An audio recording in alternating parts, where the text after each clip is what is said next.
పిల్లలు టైం గురించి తెలుసుకుందామా? ఓకే, చూడండి, దీన్ని షార్ట్ హ్యాండ్ అంటాం. అంటే ఇది అవర్స్ని తెలియజేస్తుంది, అంటే గంటలను తెలియజేస్తుంది. దీన్ని లాంగ్ హ్యాండ్ అంటాం.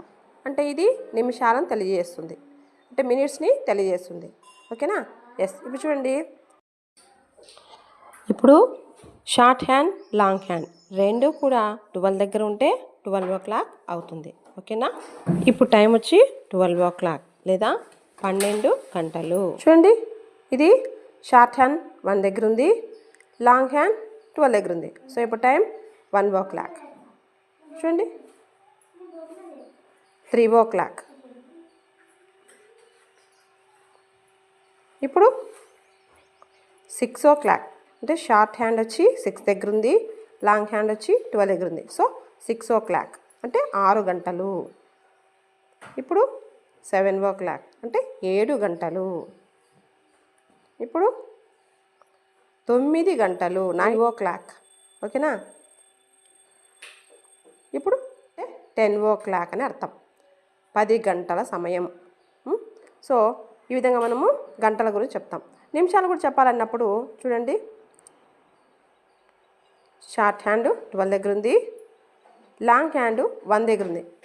ఈ అవర్స్ నంబర్స్ని మనం 5తో మల్టిపుల్ చేస్తే మనకు మినిట్స్ వస్తాయి.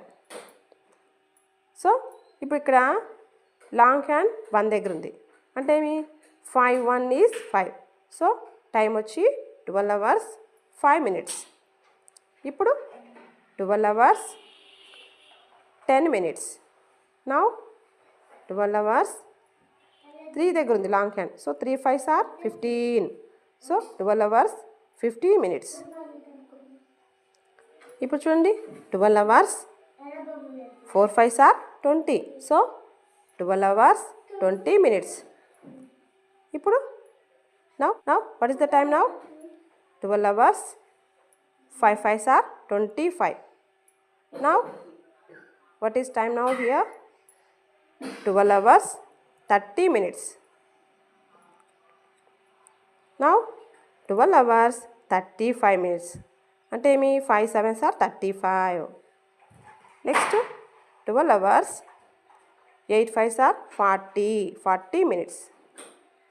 12 hours 5 9s are 45. So 12 hours 45 minutes.